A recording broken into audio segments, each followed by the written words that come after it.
Imagine a world without television. Once, it was so. South Africa was one of the last countries in the world to get TV. When the world watched the first man land on the moon, South Africans were listening to it on radio. It was a difficult job to change this. And this company, in this factory in Midrand, Johannesburg, is part of the story. So is Theo Rutstein, a lifetime entrepreneur and founder of a company that changed the way millions of South Africans spend their evenings. It all began in 1969. This was the era of apartheid and isolation. Tremendous fear of what they call swart gevaar, what was the communist era, the concern of a red under the bed, all of that kind of stuff, and a government that were determined not to allow what they would then call propaganda, but they did not want the dissemination of real information in the country. They wanted complete control of the media. And the fear was that they would not be able to do that with television. So this whole idea of somebody coming along and offering television, getting thousands of contracts, stirring a tremendous amount of publicity about it, was anathema. And I was actually called off to Parliament, and the Minister of what they then called Telegraph and Communication called me in and he said, "This is a nail in the coffin. What are you doing? You're going to destroy this country." And my answer was, look, this is really, I don't understand what the issue is. We're testing a demand. You're the government, We're showing you that there is a demand for it. What you do with it, you're in control. Anyway, this really drove home, and eventually they did, as I often say, what governments do. You've got a problem, have a commission of inquiry. Take time to investigate whether it's desirable or not. So from 1969 until 1975, this commission of inquiry was gathering information. And eventually in 1975, they agreed that we would go ahead with television. I think that the announcement came through late 74, and in 75, we got a test broadcast, and that was what we had. Where was the first television installed and who was it installed for? It was installed in a local home in Johannesburg. We've still got the picture of the guy who got it installed. It was an ordinary customer who had signed a contract with us. So we weren't going to do anything special or put it into any special place. There was quite a lot of coverage of the set going into this house and people very excited to switch it on and see a test pattern, because that's all that there was to see. I imagine that it was an instant hit, and the question is, how then were you able to keep up with the demand? Well, look, we had 160,000 contracts at the time that we were ready to get started, so we knew that we needed supply and we knew that we needed it quickly. What we did in that period that we had available was to make sure that we would have supply by tying up with a few companies overseas. We did particularly with a company called Nordmende in Germany. We tied up with other manufacturers that would be in a position to supply us with sets. But the company started off as a supplier of TV sets, but it has grown to supply other consumer electronic goods. Take us through that point in the business cycle where you realized that you couldn't rely on income from one base. So look, remember that our model was essentially a rental model, and it means that you're collecting a monthly payment, and essentially the customer has the right to terminate at any stage.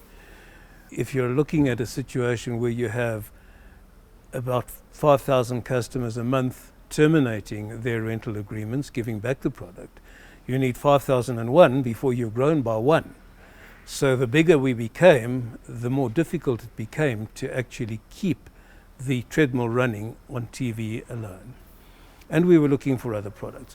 When I say TV alone, by that stage, it wasn't just TV. Of course, there were VCRs, there were Mnet decoders. We were one of the early ones to assist Mnet, in fact, in coming into the market, because when they originally brought it on, they couldn't get sufficient demand. We offered that on rental, which made it a lot easier for people. And it was one of those products that was added to our range. But it was still orientated around the base of a TV set. Picture that you would see. Our credo initially was TV is our only business, so we have to do it better. And basically, we same-day picture guaranteed. Provided you call before 10 in the morning, we'll ensure that you have a picture that night on your screen. Now, as that changed, we needed to find something else, and we needed to redefine our business. And what we said is, okay, just forget about TV as our only business for a moment. We have to do it better. What do we do well? And we decided that what we do well is we're able to grant credit appropriately, collect the money, and provide service. We defined that as subscription management. And we said, okay, now let's have a look and see what we can do within the range of our skill set rather than product set. And we came to we didn't really have an idea, and went back to the UK again, which seemed to be my hunting ground. And while I was walking in the street in London with our financial director at that time, there was a guy riding a bicycle, and he was talking on this thing. I didn't know, I really had no clue. And I said to Dennis, his name was Dennis Kennedy, I said to him, you know, that's it. That guy is on a bicycle talking on a telephone. Now, for South Africa, for security needs, for a whole variety of reasons, this has got to be a product that we must have.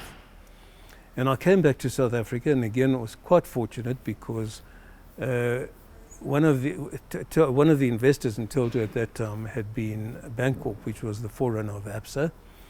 And the CEO of Bancorp at that time had been a guy called Stoffel Erasmus, who had moved from Bancorp to Telkom. And we had great relationships. So I went to see him and said, listen, this is what I want. You're the only guys who have the license for telephones. How do we get this done? And I want to do this. And he said, look, Theo, it's a great idea. And we are going to do this. We're in discussion at the moment with Vodafone in the UK. So we can't give you the license to do this thing, but we'll bring you in as part of the consortium. We wanted to have equity. Unfortunately, they wouldn't have equity available for us, but they gave us the very first service provider license in South Africa.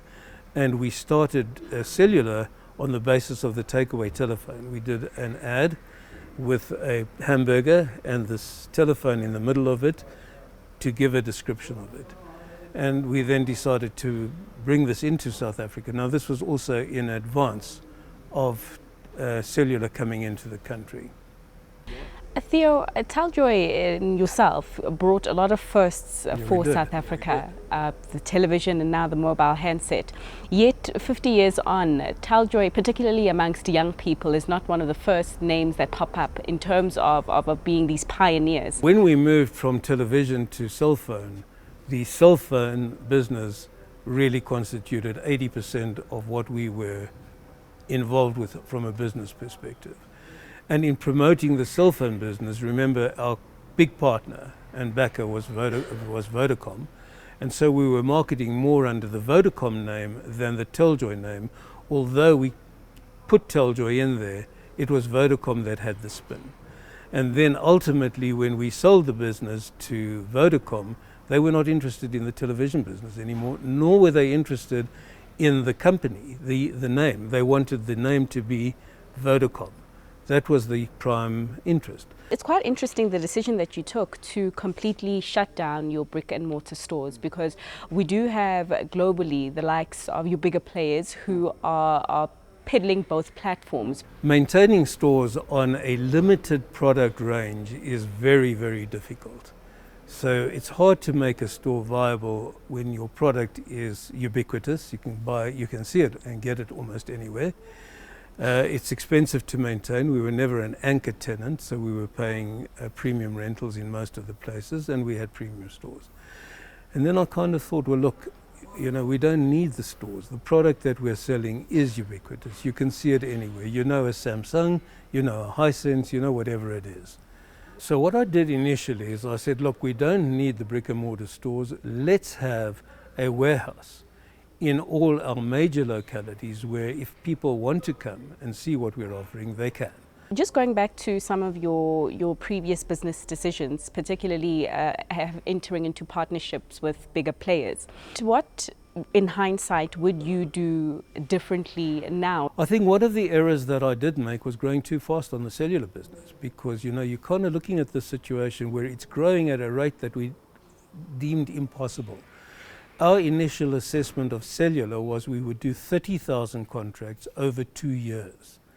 Well, once we introduced the concept of free phones, it was incredible. I think we did that 30,000 contracts within around 3 months. And we were just rolling ahead, and this was fantastic. I mean, we're really enjoying this. And I'm looking around and seeing people on their cell phones, and I'm thinking, I hope he's using a Teljoy phone. And then kind of like a year later, I'm saying, well, I hope he's using a Teljoy phone and paying for it, because we are, whether he isn't paying or not. And so we grew, I think, too fast. We reached a level of business that was extremely difficult to control, being an embryonic business where there wasn't the fraud tracking mechanisms that were in place. So in retrospect, I may have tried to grow it a little more slowly, but that's not me. Television was the start of Teljoy. Right now, how much would you say it accounts for sales, and especially in this era whereby people are watching television from all other traditional platforms rather than a TV screen? So, in fact, it's interesting that you raise that point, because I was just, before you came, I was having a chat with our guys about that and saying, look, to what extent is that television screen still such an important thing? And I was asking the staff that I was talking to, where do you watch and what do you watch? And most of it, a lot of it now, is streaming on a laptop or a cell phone.